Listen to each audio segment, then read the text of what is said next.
साधना की दिव्य ज्योति जैसे जैसे अधिक प्रकाशित होती चलती है, वैसे ही वैसे अंतरात्मा की ग्राह्य शक्ति बढ़ती चलती है। रेडियो यंत्र के भीतर बल्ब लगे होते हैं। बिजली का संचार होने से वे जलने लगते हैं। प्रकाश होते ही यंत्र की ध्वनि पकड़ने वाला भाग जागृत हो जाता है और इथर तत्व में भ्रमण करती हुई सूक्ष्म शब्द तरंगों को पकड़ने लगता है। इसी क्रिया को रेडियो बजाना कहते हैं। साधना एक बिजली है जिससे मन, बुद्धि, चित्त, अहंकार के बल्ब दिव्य ज्योति से जगमगाने लगते हैं। इस प्रकार का सीधा प्रभाव अंतरात्मा पर पड़ता है, जिससे उसकी सूक्ष्म चेतना जागृत हो जाती है और दिव्य संदेशों को, ईश्वरीय आदेशों को, प्रकृति के गुप्त रहस्यों को समझने की योग्यता उत्पन्न हो जाती है। इस प्रकार साधक का अंतःकरण रेडियो का उदाहरण बन जाता है और उसके द्वारा सूक्ष्म जगत की बड़ी बड़ी रहस्यमयी बातों का प्रकटीकरण होने लगता है। दर्पण जितना ही स्वच्छ, निर्मल होगा, उतनी ही उसमें प्रतिच्छाया स्पष्ट दिखाई देगी। मैला दर्पण धुंधला होता है, उसमें चेहरा साफ दिखाई नहीं पड़ता। साधना से अंतरात्मा निर्मल हो जाती है और उसमें दैवी तत्वों का, ईश्वरीय संकेतों का अनुभव स्पष्ट रूप से होता है। अंधेरे में क्या हो रहा है यह जानना कठिन है, पर दीपक जला देने पर क्षण भर में अंधकार में छिपी हुई सारी बातें प्रकट हो जाती है और पहले का रहस्य तब भली प्रकार प्रत्यक्ष हो जाता है। गायत्री साधकों की मनोभूमि साफ हो जाती है। उनमें अनेक गुप्त बातों के रहस्य अपने आप स्पष्ट होने लगते हैं। इसी तथ्य को गायत्री दर्शन का वार्तालाप भी कह सकते हैं। साधना की परिपक्वावस्था में, स्वप्न में या जागृत अवस्था में भगवती के दर्शन करने का दिव्य कानों को सौभाग्य प्राप्त होता है। किसी को प्रकाशमयी ज्योति के रूप में, किसी को अलौकिक देवी रूप में, किसी को संबंधित किसी स्नेहमयी नारी के रूप में दर्शन होते हैं। कोई उसके संदेश प्रत्यक्ष वार्तालाप जैसे प्राप्त करते हैं। किसी को किसी बहाने घुमा फिराकर बात सुनाई या समझाई गई प्रतीत होती है। किन्हीं को आकाशवाणी की तरह स्पष्ट शब्दों में आदेश होता है। यह साधकों की विशेष मनोभूमि पर निर्भर है। हर एक को इस प्रकार के अनुभव नहीं हो सकते, परंतु एक प्रकार से हर एक साधक माता के समीप पहुंच जाता है और उनसे अपनी आत्मिक स्थिति के अनुरूप स्पष्ट या अस्पष्ट उत्तर प्राप्त कर सकता है। एक तरीका यह है कि एकांत स्थान में शांत चित्त होकर आराम से शरीर को ढीला करके बैठें। चित्त को चिंता से रहित रखें। शरीर और वस्त्र शुद्ध हों। नेत्र बंद करके प्रकाश, ज्योति या हंसवाहिनी के रूप में हृदय स्थान पर गायत्री शक्ति का ध्यान करें और मन ही मन अपने को भगवती के सन्मुख बार बार दोहराएं। यह ध्यान 10 मिनट करने के उपरांत 3 लंबे श्वास इस प्रकार खींचे मानो अखिल वायुमंडल में व्याप्त महाशक्ति श्वास द्वारा प्रवेश करके अंतःकरण के कण कण में व्याप्त हो गई है। अब ध्यान बंद कर दीजिए।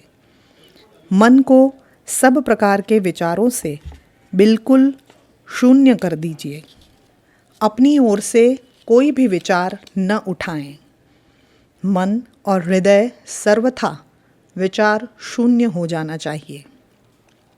इस शून्यावस्था में स्तब्धता को भंग करती हुई अंतःकरण में स्फुरणा होती है, जिसमें अनायास ही कोई अचिंत्य भाव उपज पड़ता है। यकायक कोई विचार अंतरात्मा में इस प्रकार उद्भूत होता है मानो किसी अज्ञात शक्ति ने उत्तर सुझाया हो। पवित्र हृदय जब उपर्युक्त साधना द्वारा और भी अधिक दिव्य पवित्रता से परिपूर्ण हो जाता है तो सूक्ष्म दैवी शक्ति जो व्यष्टि अंतरात्मा और समष्टि परमात्मा में समान रूप से व्याप्त है उस पवित्र हृदय पटल पर अपना कार्य करना आरंभ कर देती है और कई ऐसे प्रश्नों, संदेहों और शंकाओं का उत्तर मिल जाता है जो बहुत पहले बहुत विवादास्पद, संदेहयुक्त एवं रहस्यमयी बने हुए थे। इस प्रक्रिया से भगवती वेदमाता गायत्री साधक से वार्तालाप करती है और उसकी जिज्ञासाओं का समाधान करती है। यह क्रम यदि व्यवस्थापूर्वक आगे बढ़ता रहे तो आगे चलकर उस शरीर रहित दिव्य माता से उसी प्रकार वार्तालाप करना संभव हो सकता है जैसा कि जन्म देने वाली तनधारी माता से बातें करना संभव और सुगम होता है।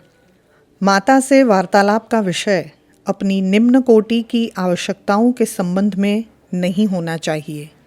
विशेषतः आर्थिक प्रश्नों का लोभी न बनना चाहिए, क्योंकि ऐसे प्रश्नों के साथ साथ मन में स्वार्थ, सांसारिकता आदि के अन्य अनेक मलिन भाव उठ जाते हैं और अंतःकरण की उस पवित्रता को नष्ट कर देते हैं जो कि माता से बात करने के संबंध में आवश्यक है।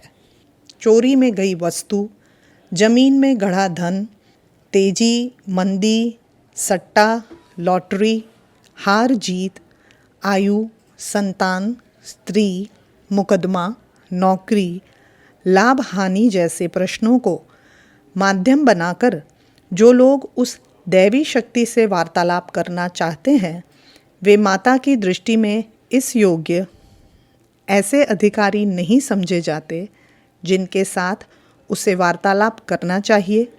ऐसे अनधिकारी लोगों के प्रयत्न प्रायः असफल रहते हैं। उनकी मनोभूमि में प्रायः कई दैवी संदेश आते ही नहीं। यदि आते हैं तो वे माता के शब्द न होकर अन्य स्रोतों से उद्भूत हुए होते हैं। फलस्वरूप उनकी सहायता और विश्वस्तता संदिग्ध होती है। वर्तमान समय में यह दोष लोगों में बहुत अधिक फैल गया है। इस अर्थ युग में धन को इतना अधिक महत्व दे दिया गया है कि उसके सामने मनुष्य की आध्यात्मिक शक्तियाँ प्रायः कुंठित हो गई है। ऐसे लोगों की दृष्टि में देवी देवताओं की पूजा और ईश्वर की उपासना का मूल्य भी यही है कि इनके द्वारा सांसारिक वैभव, संपत्ति की प्राप्ति हो। रुपये की मोह माया ने मनुष्यों की बुद्धि को इतना अधिक आच्छादित कर दिया है कि वे धन के लिए धर्म को बड़ी जल्दी त्यागने, बेचने को तैयार हो जाते हैं। ऐसे लोगों का यह आशा करना कि थोड़े बहुत पूजा पाठ, जप कीर्तन या अन्य प्रकार के धार्मिक कर्मकांडों से उनको अलौकिक शक्ति का आभास मिलने लगेगा या वे आवश्यकता पड़ने पर दैवी सहायता पा लेंगे, निरर्थक है। इस प्रकार की विशेष सुविधाओं और आग्रह के अधिकारी वे ही व्यक्ति हो सकते हैं जो अपना दृष्टिकोण पर्याप्त ऊंचा रखे और केवल स्वार्थ पर ही नहीं परमार्थ की ओर भी सदैव ध्यान देते रहे। माता से वार्तालाप आध्यात्मिक, धार्मिक, आत्मकल्याणकारी, जनहितकारी, पारमार्थिक, लोकहित के प्रश्नों को लेकर करना चाहिए। कर्तव्य और अकर्तव्य की गुत्थियों को विवादास्पद विचारों, विश्वासों और मान्यताओं को लेकर यह वार्तालाप आरंभ होना चाहिए। इस प्रकार के वार्तालाप में अपने तथा दूसरे मनुष्यों के पूर्व जन्मों, पूर्व संबंधों के बारे में कई महत्वपूर्ण बातें प्रकाश में आती हैं। जीवन निर्माण के सुझाव मिलते हैं तथा ऐसे संकेत मिलते हैं जिनके अनुसार कार्य करने पर इसी जीवन में आशाजनक सफलताएं प्राप्त होती हैं। सद्गुणों का, सात्विकता का, मनोबल का, दूरदर्शिता का, बुद्धिमत्ता का तथा आंतरिक शांति का उद्भव तो अवश्य ही होता है। इस प्रकार माता का वार्तालाप साधक के लिए सब प्रकार से कल्याणकारक ही सिद्ध होता है। अगर आपको हमारी यह वीडियो पसंद आई हो तो इसे लाइक करें, कमेंट और शेयर करें और हमारे YouTube चैनल ऋषि चिंतन को सब्सक्राइब भी कर लें। साथ ही बेल आइकन को भी दबाएं ताकि आपको आने वाले सभी वीडियोस की नोटिफिकेशंस मिलती रहे। धन्यवाद।